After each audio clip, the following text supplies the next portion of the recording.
Hello दोस्तों, स्वागत है आप सभी का हमारे यूट्यूब चैनल पर। इस वीडियो में हम चर्चा करेंगे जो हमारे साइंटिस्ट हैं उन्होंने क्या क्या योगदान दिया, कैसे कैसे दिया। ठीक है, तो उनका मतलब कैसे कैसे योगदान रहा, कौन सा नियम किस वैज्ञानिक के द्वारा दिया गया और वो नियम क्या था। ठीक है, तो सबसे पहला आपका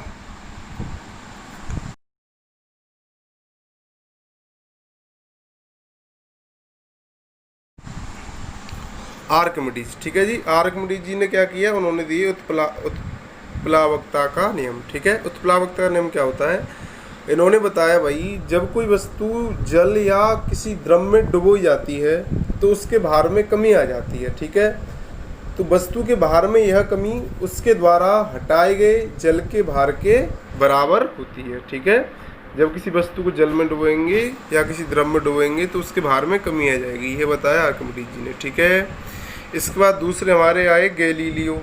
गैलीलियो ने क्या बताया, जड़त्व का नियम।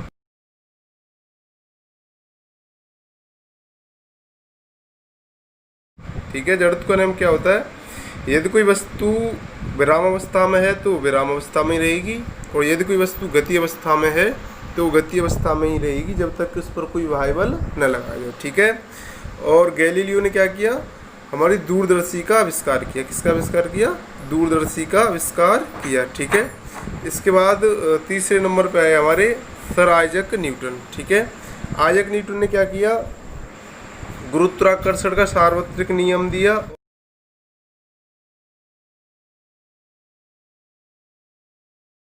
और गति के नियम दिए। ठीक है, और हाँ जी, न्यूटन क्या होता है, बल का मात्रक क्या होता है, हमारा न्यूटन होता है एमकेएस सिस्टम में। ठीक है, गुरुत्वाकर्षण का जो नियम होता है वो आपका G=G m1m2/r²। ठीक है, यानी किसी वस्तु पर लगने वाला बल, यानी किन्हीं दो वस्तुओं के मध्य कार्य करने वाला बल उन दोनों वस्तुओं के मात्रा यानी क्वांटिटी के गुणनफल के अनुपाती तथा उनके बीच की दूरी के वर्ग के व्युत्क्रमानुपाती होता है। ठीक है जी, ये बताया आपके न्यूटन ने। और गति के 3 नियम दिए न्यूटन ने। जो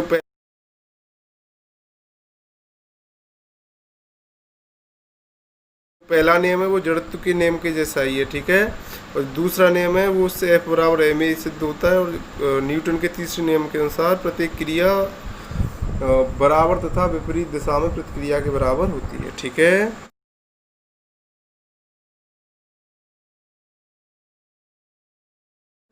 अब इसके बाद आगे आपके माइकल फेराडे।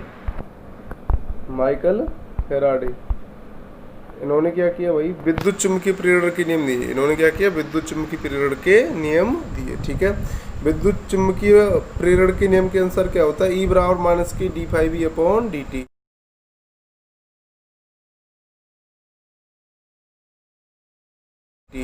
यानी जब किसी परपथ में बद्ध चुम्बकीय फ्लक्स में परिवर्तन होता है तो परपथ में प्रेरित विद्युत वाहक बल उत्पन्न हो जाता है। ठीक है, जिसका परिणाम चुम्बकीय फ्लक्स के परिवर्तन की ऋणात्मक दर के बराबर होता है, यानी E=-d∅v/dt। ठीक है, और दूसरा नियम दिया माइकल फेराडे ने, किसी परपथ में प्रेरित विद्युत वाहक बल अथवा प्रेरित धारा की दिशा सदैव उस कारण का विरोध करती है जिससे वह उत्पन्न हो रही होती है। ठीक है, इसे लेंज का नियम भी कहते हैं।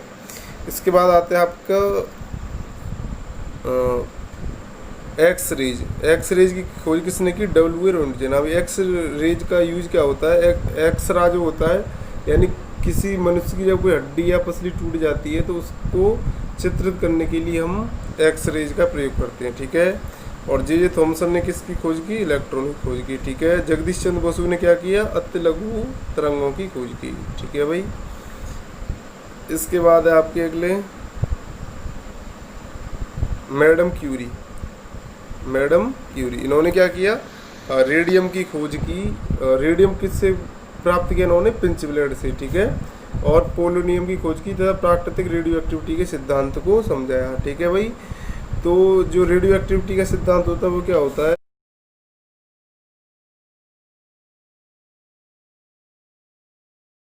जो हमारे रेडियो एक्टिव पदार्थ होते हैं वो समय समय पर हमारी रेडियो एक्टिव तरंग उत्सर्जित करते रहते हैं। ठीक है, अल्फा बीटा गामा किरणें उनसे निकलती रहती हैं तथा उनका विघटन होता रहता है। ठीक है, अल्फा रेज पर धनात्मक तथा बीटा रेज जो होती है किरण वो ऋणात्मक होती हैं, तथा गामा जो किरण होती है उन पर कोई चार्ज नहीं होता है। ठीक है भाई।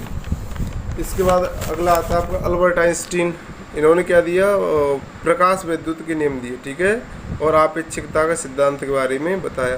तो इन्होंने बताया ई बराबर एम सी स्क्वायर। ई क्या होती है, ऊर्जा, एम मास ऑफ पार्टिकल यानी जो हमारा कण है उसका द्रव्यमान, और सी होता है वेलोसिटी ऑफ लाइट जो होती है 3 × 10⁸ मीटर पर सेकंड। ठीक है भाई। इसके बाद अगले परमाणु का नाभिकीय मॉडल। ये परमाणु का नाभिकीय मॉडल है जो किसने दिया हमको, रदरफोर्ड ने दिया। ठीक है, इसमें क्या होता है, रदरफोर्ड के परमाणु मॉडल में बताया गया कि किसी नाभिक का संपूर्ण जो द्रव्यमान होता है वो नाभिक के अंदर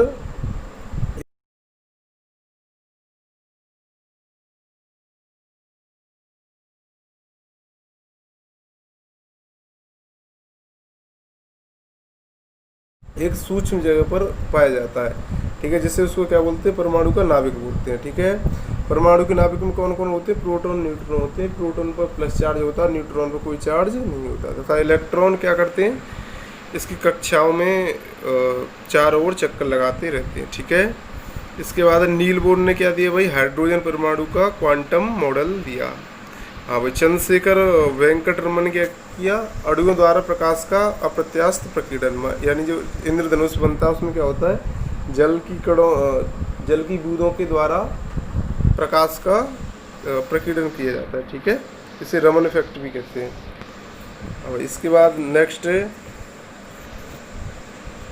ये आपके डॉक्टर होमीजे भाभा, डॉक्टर होमी जहांगीर भाभा, इन्होंने क्या किया, कॉस्मिक विकिरण का सोपानी प्रक्रम दिया। ठीक है, इन्हें भारत में जो परमाणु है, परमाणु मॉडल है या परमाणु बम का इन्हें जनक भी कहा जाता है। ठीक है, अब सत्येंद्रनाथ बोस हैं ये इंडिया के, इन्हें क्वांटम सांख्यिकी की खोज की। ठीक है, डी ब्रोगली ने क्या किया, पदार्थ की कणों की तरंग गति के बारे में बताया।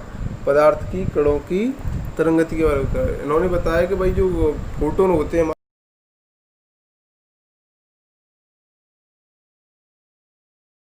हमारे, या क्वांटा बोल सकते हैं, वो कण तथा तरंग दोनों की तरह व्यवहार करते हैं। ठीक है, कण तथा तरंग यानी इसे डुअल नेचर भी कहा जाता है। ठीक है, अब इसके बाद थॉमस यंग। थॉमस यंग ने क्या किया, प्रकाश का व्यतिकरण। प्रकाश का व्यतिकरण क्या होता है, जब जो समान आयाम तथा समान तीव्रता की तरंग एक साथ चलती हैं तो उनकी जो आयाम होता है वो तीव्रता के अनुरूप के डायरेक्टली प्रोपोर्शनल होता है। ठीक है, और फ्रेनल ने क्या बताया, प्रकाश के विवर्तन का सिद्धांत किसने दिया, फ्रेनल ने प्रकाश के विवर्तन का सिद्धांत दिया। ठीक है, इसके बाद एच युकावा ने क्या किया भाई, नाभिकीय बलों की उत्पत्ति के बारे में बताया। यानी नाभिक एक दूसरे से जिन बलों द्वारा जुड़े होते हैं अणु के अंदर उन्हें नाभिकीय बल कहते हैं। ठीक है, हाइजेनबर्ग ने क्या बताया, क्वांटम यांत्रिकी का अनिश्चितता का सिद्धांत बताया। ठीक है, हाइजेनबर्ग ने बताया भाई, इस नियम के अनुसार यदि किसी कण की स्थिति तथा संवेग दोनों एक साथ यथार्थ नहीं लिया जा सकते, यानी यदि किसी कण की स्थिति में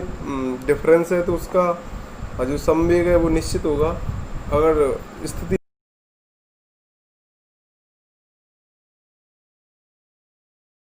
निश्चित है तो संवेग निश्चित नहीं होगा। ठीक है, इसके बाद है मैक्स प्लांक। मैक्स प्लांक ने क्या दिया जी, क्वांटम सिद्धांत। ठीक है, हब्बल स्कोप, ये एक ब्रह्मांड की सबसे बड़ी दूरदर्शी है।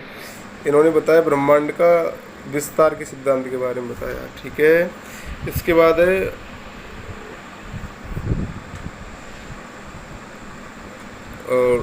एडिसन। एडिसन ने किसका आविष्कार किया, बिजली के बल्ब का आविष्कार किया और टेलीग्राफ का किया। ठीक है, अभी केल्विन ने क्या दिया, ऊष्मागतिकी का द्वितीय नियम और परम स्केल के बारे में बताया। अभी ऊष्मागतिकी का द्वितीय नियम क्या होता है, ऊष्मागतिकी के द्वितीय नियम के अनुसार किसी सिस्टम की आंतरिक ऊर्जा उसके परम ताप के अनुक्रमानुपाती होती है। ठीक है, अब इसके बाद अगला एस कार्नो। कार्नो ने क्या दिया आपका, आदर्श ऊष्मा इंजन। हाँ भाई, अभी तक कोई आदर्श ऊष्मा इंजन नहीं बना है। ठीक है, जो पूर्णतः ऊष्मा को कार्य में बदल दे, यह एक सिर्फ इमेजिनेशन पर कल्पना है।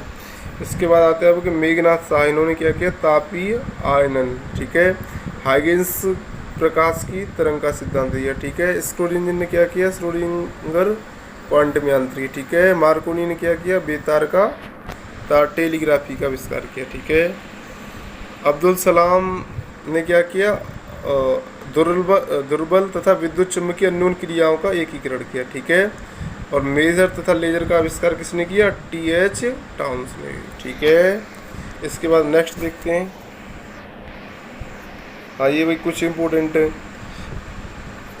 महासागर में डूबी वस्तुओं की स्थिति जानने के लिए किया जाता है, किसका प्रयोग किया जाता है? महासागर में कोई वस्तु डूब जाए तो उसका किसका प्रयोग किया जाता है? सोनार का, ठीक है। सोनार प्रयोग में लाया जाता है नौ संचालकों के द्वारा प्रयोग में लाया जाता है, ठीक है, जो जहाज या पानी के जहाज शिप पे जाते हैं।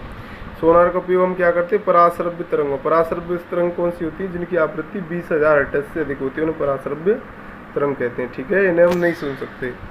हाँ भाई, ध्वनि की तीव्रता को मापने वाले यंत्र क्या होता है? उसे बोलते हैं ऑडियोमीटर, ठीक है।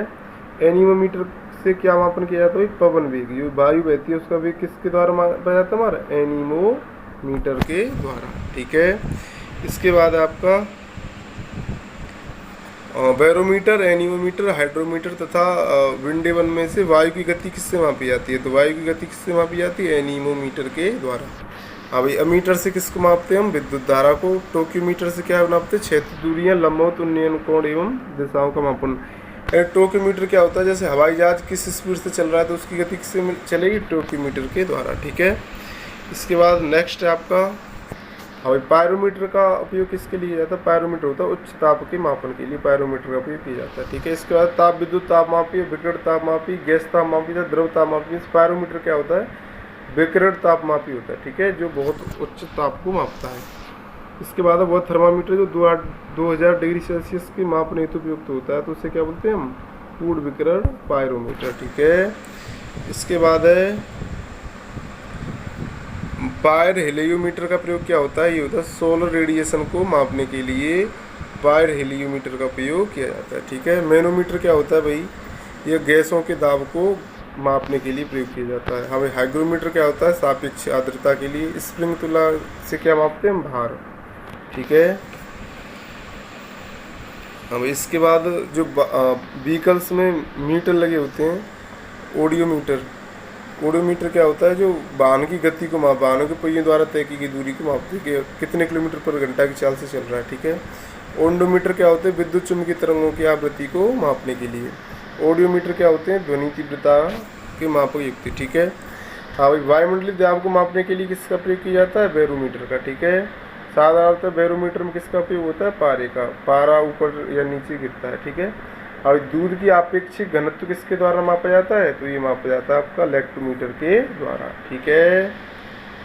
तो दोस्तों, कैसी लगी आपको वीडियो? मुझे कमेंट करके ज़रूर बताना, और अच्छी लगी हो तो वीडियो को लाइक करें, शेयर करें, चैनल को सब्सक्राइब करें। Thank you.